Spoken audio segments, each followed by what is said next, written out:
What's up everyone, welcome back to the channel once again. In today's video, we're going to be discussing 5 beginner tips for Sekiro Shadows Die Twice. I hope you enjoy. If you do, as always, leave a like and subscribe, and have an awesome week. Okay, we're going to just jump right into it today, getting into tip number 5, which is using the training dummy. Guys, I'm going to be honest with you, if you watched our stream, Kevin ignored the training dummy completely at the beginning of the game. Brennan definitely went and took advantage of it, and you saw the difference that it made. Brennan was way more prepared, he knew the moves, he knew what he was doing, and Kevin struggled mightily, not even finding out the actual block and deflect until after the stream was over. So definitely, if a game that is this difficult gives you a place to train every single move, every single counter, everything like that, this game gives you a place to train that. Definitely take advantage of that and use it. Kevin struggled, he didn't know what to do, he was missing out on that training. Brennan excelled with it. So if you see this in a From Software game that they know is difficult, the developers know it's difficult, they tell us it's going to be difficult, if you see a place to train, go use it, please. It will help you out so much, and it is one of the biggest things I haven't seen online at all. In all this complaint about how hard the game is or anything like that, I haven't once seen a person mention that there is a place to train in the game where you can't die and it doesn't impact you if you do lose the fight. Please go use the training dummy. It is so important and it helps out so much.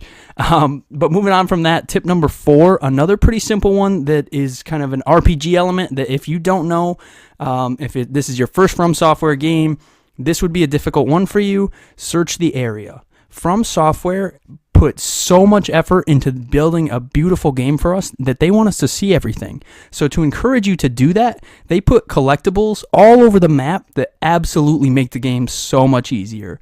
There are things like prayer beads, which increase your health pool, gourd seeds, which increase the number of times that you can heal, the prosthetics you can find all around the map. These things make the game so much easier, and it is so important that you go find them.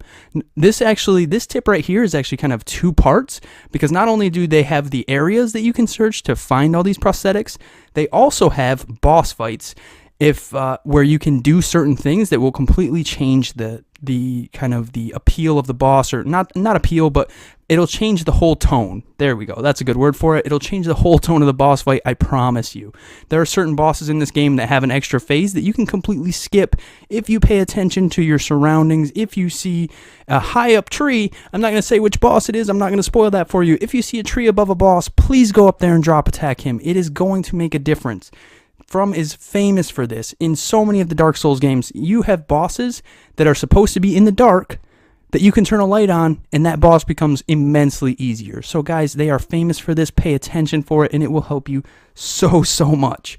So that's a 2-parter on tip 4. Search the area, find the collectibles that help, and then in the boss fights, if you're struggling with it, look around. See if there's a way that you can kind of cheese this boss to make him so much easier. It's something they do in a lot of games, and you will definitely see it in Sekiro.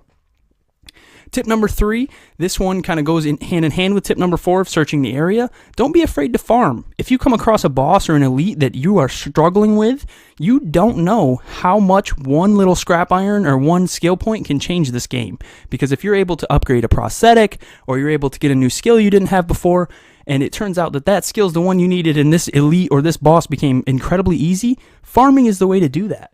How I recommend doing it is finding an area near the elite or near the boss that you can cleanly run in like 30 to 45 seconds with usually 8 to 10 enemies, and you can really farm skill points and scrap iron and other consumables that really will help you out in this game.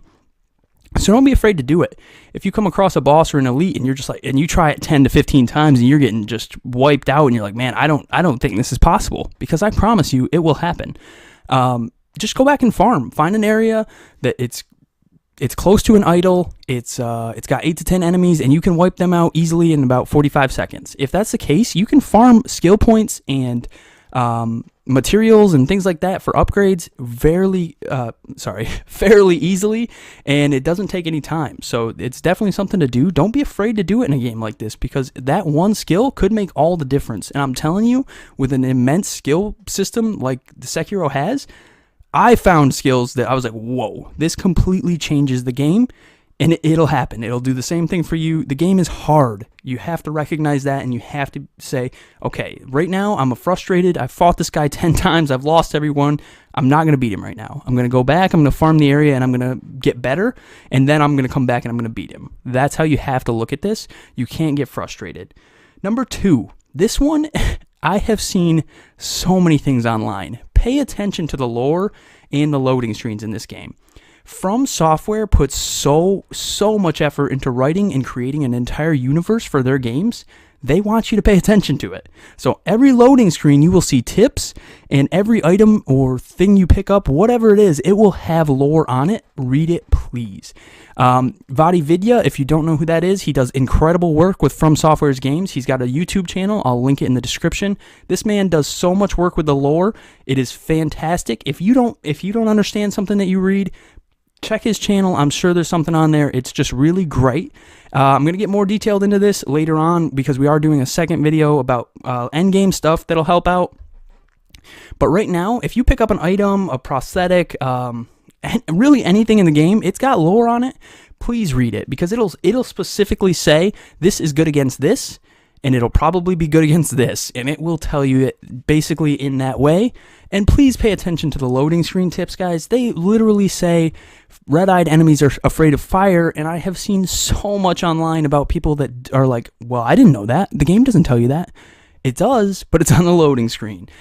So please pay attention to those. Those are super important, especially in the beginning of the game when you're struggling with things like the chained ogre, which is a huge problem for so many people, and it's so easy. Please pay attention, and you'll easily clear that, and you'll be like, wow, why didn't I do that before? I promise you it'll make the game easier. And that's really what you're trying to do with this. You're trying to find ways to beat the bosses that are very, very hard, and this will do it. Which actually leads us into the final tip, which is so important, and it's going to probably upset some people. Fight the elites. These elites in this game are hard. Some of them are harder than the bosses in the game. They are very, very difficult elites, but it's for a purpose. Every single elite in this game drops a prayer bead. 4 prayer beads, and you expand your health by a fairly large amount. I think it's like maybe 20% each prayer bead. I have 8 prayer necklaces right now at the end of the game before New Game Plus. So please pay attention and fight the elites, and it is going to take you some time. Use the other tips. Use the things I've said earlier in this video and practice with the dummy. Farm if you have to. Pay attention. If this elite has red eyes, he's scared of fire. You learn that on the loading screen. Pay attention to those things, guys, because these elites, it is so important that you kill them and get the prayer beads and the other things that they drop, because they will help. They will make the rest of the game easier. Think about adding 20% to your health pool and how much that will help you. A lot of the elites drop gourd seeds, which allows you to heal more often. Think about how important in a game like this that is, and then you'll realize how important it is to kill the elites. Please kill the elites, guys. I promise you it'll make the game easier. I have seen so much stuff online about how this game is impossible. It's hurting people. They're hurting their market because people are not good enough to play the game. That's not what it is. This game is, it definitely has that practice mentality that you will get better the more you play it. And for some people, I guess, that don't want to grind it or they're casual gamers, I understand how that can be a turnoff for a game. But if you follow tips like this or look at other tip videos, I'm obviously going to want you to watch mine, but if you will look at tip videos like this, it will help you so much, guys. Please enjoy the game that Sekiro is. It is beautiful. It is a masterpiece from Software and Miyazaki. And their games aren't going to get easier. I know every single Dark Souls release, this complaint comes up that the game is too hard and it cuts the fan base. But these games are masterpieces and they are meant to be difficult so that you can get 100 or 200 hours into this and you're still feeling accomplished by beating bosses. So please go ahead and do it. But that's all for me. Look out for our veterans tips coming up probably at the beginning of next week. I really do appreciate all of your support. As always, if the video helps you out, leave a like, subscribe, and have an awesome week.